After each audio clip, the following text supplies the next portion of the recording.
A paz do Senhor, meus irmãos. Como é que os irmãos estão? Oro a Deus para que esteja tudo bem, que os irmãos estejam confiantes no Senhor, guardados em nosso Deus, sóbrios e vigilantes em oração, assim como a Escritura nos recomenda que estejamos em todo o tempo. Eu estou aqui para dar início a um projeto da classe da mocidade na nossa escola dominical, o que nós iremos fazer videoaulas rápidas e precisas para explanação, para comentário, para sintetizar a revista deste trimestre, que vem com um tema muito relevante, muito importante, não só para a classe da mocidade, mas para toda a igreja. A lição ela vai trazer como tema Tempo de Conquistas, Fé e Obediência no livro de Josué. A gente vai ver como que Deus trabalhou nessa nova etapa do povo de Israel, nesse novo caminho em que a peregrinação acabava, enfim, eles iriam tomar posse daquilo que Deus havia prometido há muito tempo e que havia dado início a essa etapa de conquista através do servo Moisés.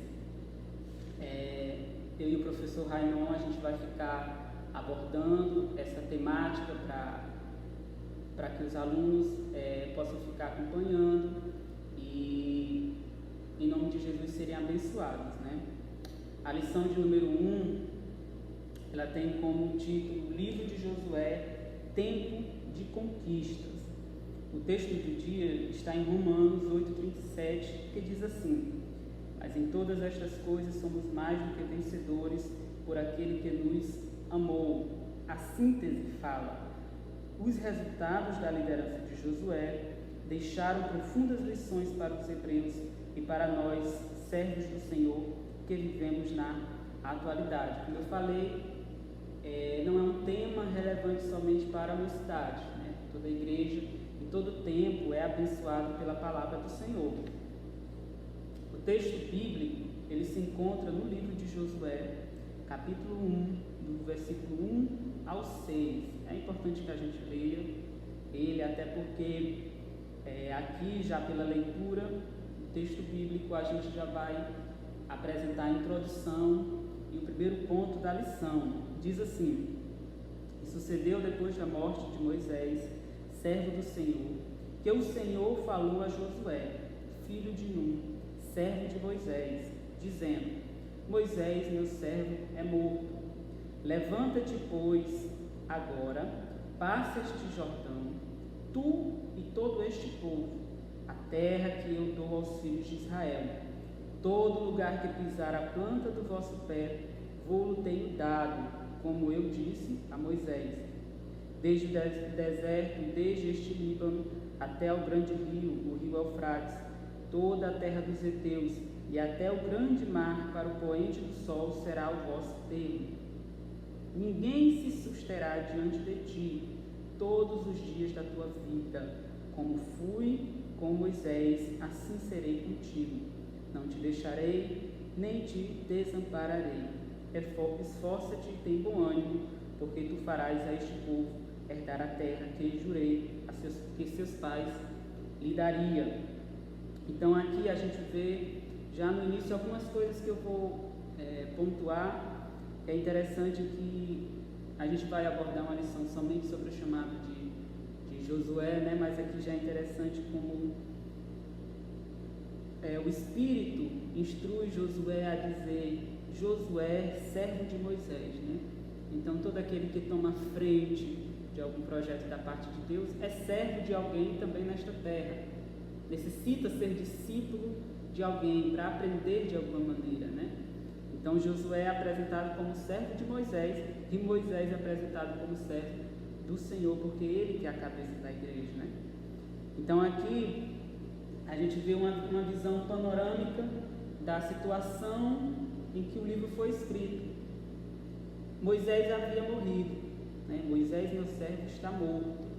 Então, o grande libertador de Israel, que tirou o povo do Egito, usado por Deus, fez grandes prodígios, grandes maravilhas pelo poder do nosso Senhor, ele havia morrido. E coube a Josué dar essa continuidade. Josué, claro, havia aprendido já, e tinha muito ainda o que aprender, mas o Senhor deu palavra de ânimo e confirmou a promessa e o chamado para ele. Então o povo já havia peregrinado 40 anos pelo deserto.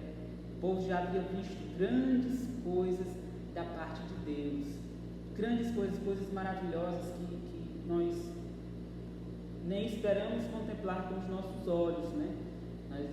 A grande nuvem, a coluna de fogo, o que aconteceu no Monte Sinai, a providência de maná, a providência de água, tudo aquilo que Deus fez ao longo dos 5 primeiros livros da Bíblia. Aquele povo tinha vivido, uma nova geração havia nascido. Aliás, foram 40 anos no deserto, né? Então alguns padeceram no deserto, outros nasceram, outros estavam dando origem ao povo de Israel, né? Um povo que nasceu no deserto. Então, este contexto era o contexto do povo de Israel.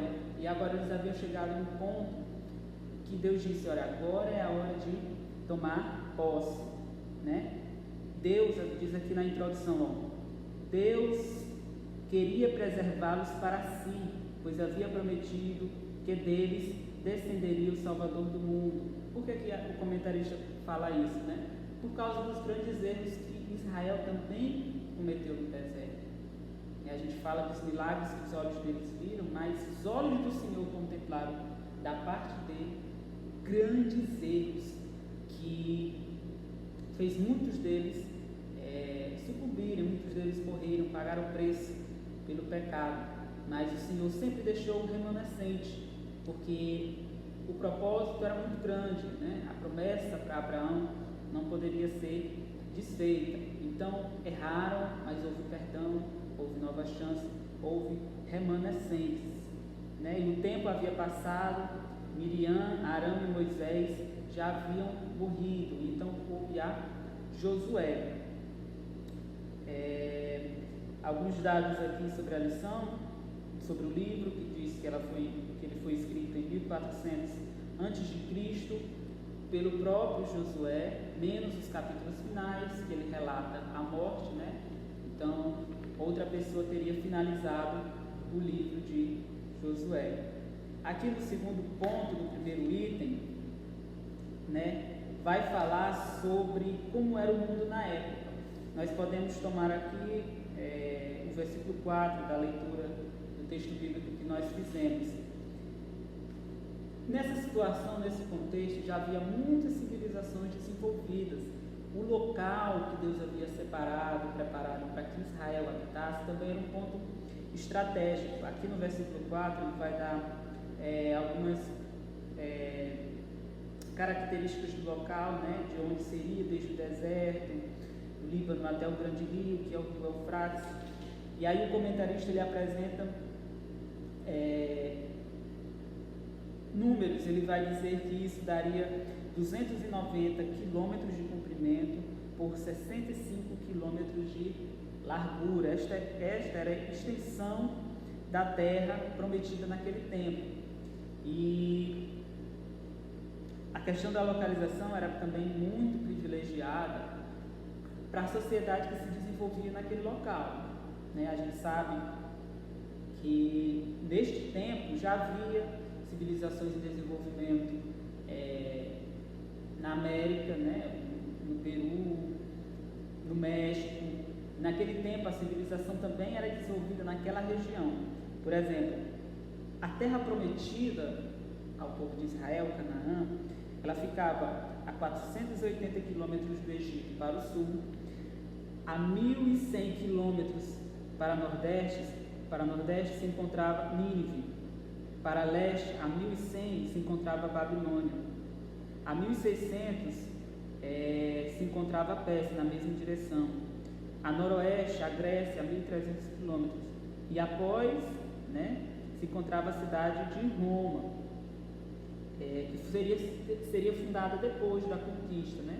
mas a gente vê a localização que Deus escolheu para o povo. E é interessante isso. Deus poderia ter dado mais. Ele é dono de tudo, toda a terra pertence a Ele. Ele poderia ter prometido, ter oferecido, ter dado mais, mas foi só aquela porção de terra que o Senhor quis dar a Ele. E hoje a gente vê que Israel, o mesmo Israel, a gente não está falando de uma nação que desapareceu, a gente está falando do Israel de hoje, a gente está falando da nação de Israel dos dias atuais. E após a Segunda Guerra Mundial, quando eles retornaram a seu território, até hoje eles almejam aquilo que lhes pertence. A gente ainda vê conflitos territoriais, mas os conflitos territoriais, na sua maioria, são para manter aquilo que eles já têm, ou para conquistar uma faixa de terra que historicamente é deles, pertence a essa nação. E essa era a visão panorâmica, esse era o contexto, essa era a situação do mundo da época, essas eram as características da terra que Deus havia prometido. Aqui no segundo ponto ele vai falar sobre o propósito, a divisão e o valor do livro de Josué. Quando a gente fala de propósito, de valor, a gente sempre tem em mente que a palavra de Deus é preciosa. Seja o livro de Josué, seja o livro de Esté, seja o livro de Amós, seja o livro de Obadias, seja Romanos, seja o Evangelho, todos eles têm um valor histórico. Você vai ver na Bíblia uma narrativa que pode ser provada. Existe um Jesus histórico, existe um Paulo provado na história da humanidade. Existem ruínas de Jericó, existem ruínas de Jerusalém que provam aquilo que é narrado pela Bíblia. Então, o valor que a palavra tem, que a Bíblia tem, que os livros da Bíblia têm, são valores históricos que contam sim, que tem seu valor para a humanidade, para a sua história, para questões diversas. E o valor espiritual, então, é incalculável. A gente sabe que a palavra de Deus ela é preciosa, a gente lê ela e a cada vez que a gente lê, a gente é surpreendido de uma maneira diferente pelo Espírito Santo.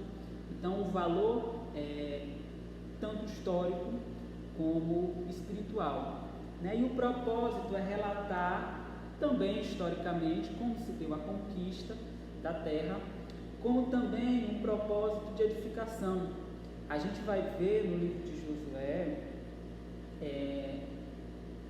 um homem que assumiria o posto de outro homem que até então era mais próximo de Deus. A gente vê que dos grandes que a Bíblia narra, Abraão, Isaac, Jacó, e aí veio Moisés, e aí você imagina Josué tomar esse posto, assumir esse posto. Você imagina também as lições que isso vai trazer para quem recebe, para quem tem um chamado da parte de Deus, para quem recebe uma promessa da parte de Deus, para quem está numa situação de batalha espiritual e precisa aprender como lidar com a situação, como guerrear, porque a gente vai ver também aqui a divisão do livro, que ela é feita em 3 partes. Na preparação, que vai do capítulo 1 até o capítulo 5, versículo 15, a conquista, que vai do capítulo 6 até o capítulo 12, até o capítulo 12, 12 verso 24, e a divisão da terra, que vai do capítulo 13 até o capítulo 22. Então, ao longo de todo esse livro, vai ter o ensinamento, e é interessante como ele é dividido, preparação, conquista e divisão.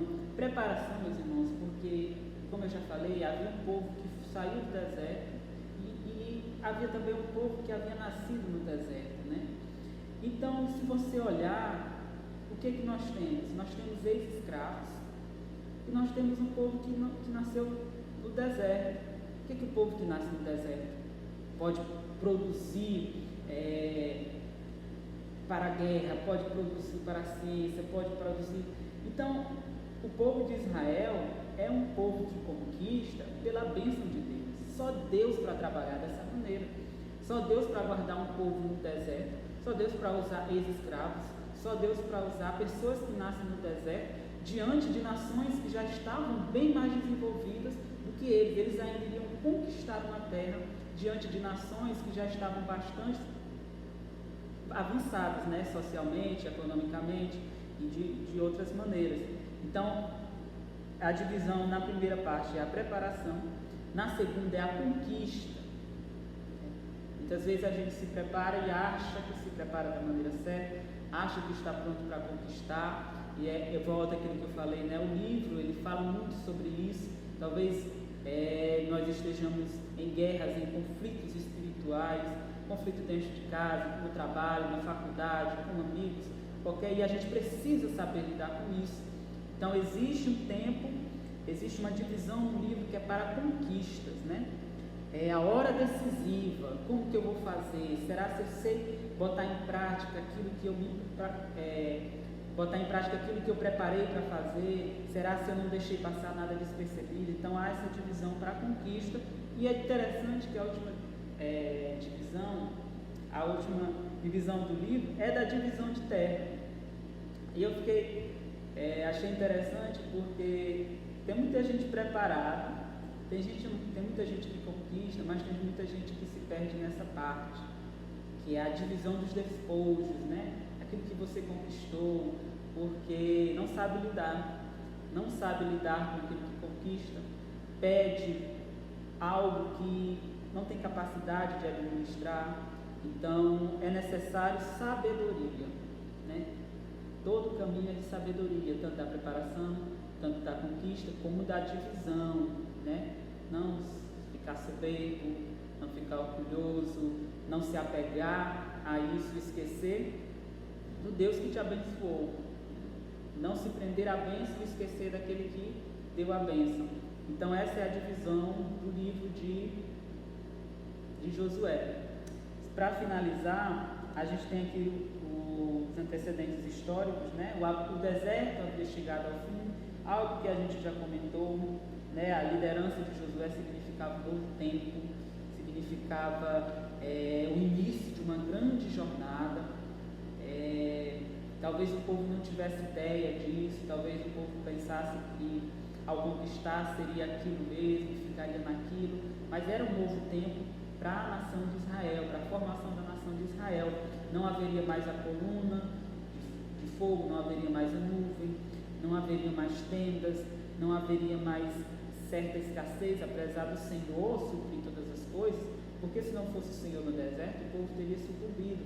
Então agora haveria uma terra farta para eles, haveria usufruto daquilo que o Senhor finalmente queria entregar nas mãos deles, né? E aí significa um novo tempo de fé e expectativa. Interessante, muito interessante isso, que diz aqui, agora para entrar na terra prometida, eles teriam de enfrentar um obstáculo, as águas do rio Jordão, né? E aí a gente pode guardar no nosso coração que são as águas do Jordão, perto das águas do Mar Vermelho que o povo já tinha atravessado. Então, nessa primeira lição, a gente guarda isso. É um novo tempo, mas o Deus é o mesmo. Os obstáculos podem parecer semelhantes, podem ser totalmente diferentes, mas o Deus é o mesmo.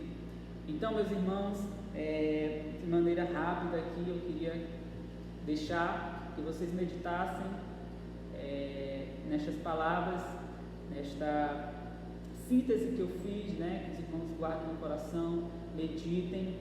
E é importante para os nossos alunos que leiam o livro de Josué. A lição, ela sempre dá um livro como referência. No trimestre passado foi pedido, né, que fosse feita a leitura do livro de Hebreus.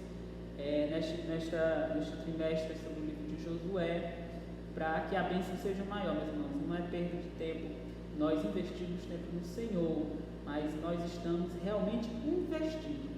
nunca perdemos tempo quando nos dedicamos ao Senhor, mas nós estamos semeando algo para colhermos bem mais à frente. Eu agradeço a Deus por essa oportunidade de partilhar com os irmãos. Que Deus abençoe a cada um e amém. Até a próxima.